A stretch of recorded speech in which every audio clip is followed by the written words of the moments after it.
What's going on, guys? For anybody who's followed my channel for a long period of time, you would know that I used to make these videos called the Cartoon Hall of Fame, where I break down a cartoon, then I determine whether or not it belongs in the Cartoon Hall of Fame. So to bring back the series, to start it off, will be Danny Phantom. So let's get into it. In 2004, Nickelodeon introduced the world to a teenage superhero unlike any other, a boy caught between two worlds, battling ghosts while simply trying to survive high school.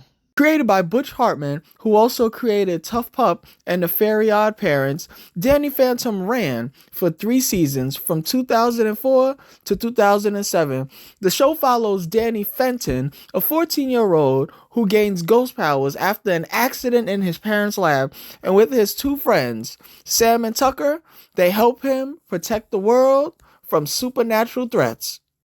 During its run, what set Danny Phantom apart was its animation, because Danny Phantom's animation was more of a modern, sleek comic book aesthetic. It was different than the Fairly Odd Parents, which had more exaggerated designs around her head. It was different than SpongeBob at the time. And also, when Danny would go ghost, it added an interesting, unique type of visual identity to the show, which made Danny Phantom's animation some of the best of its time during its run. One other thing that made Danny Phantom such a good cartoon was that Danny Phantom had good characters. Not only did you have Danny as the main character, but you had his secondary characters, Sam and Tucker, which were his best friends, which added some layers to the show. And then, of course, we could not forget about Vlad Plasmius as well as Ember. Because when Vlad was introduced as a character, and we come to find out that Vlad grew up with Danny's father, and then all of a sudden Vlad turns evil and he also has ghost powers too. I think it shocked a lot of people, and it had strong character development. And that is what makes Danny Phantom one of the best shows that Nickelodeon had of its time, because it added the characters and the villains added stakes to the show.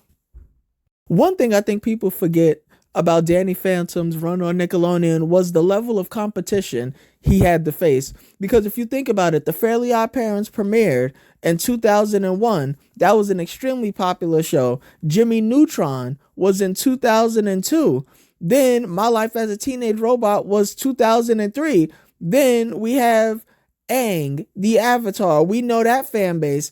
And Avatar was in 2005. So Danny Phantom went up against a lot of stiff competition and was still able to find its own core fan base on the network. So for me, for those reasons alone, I'm going to put Danny Phantom into the Cartoon Hall of Fame. And you guys, let me know, do you think that Danny Phantom deserves to be in the Cartoon Hall of Fame?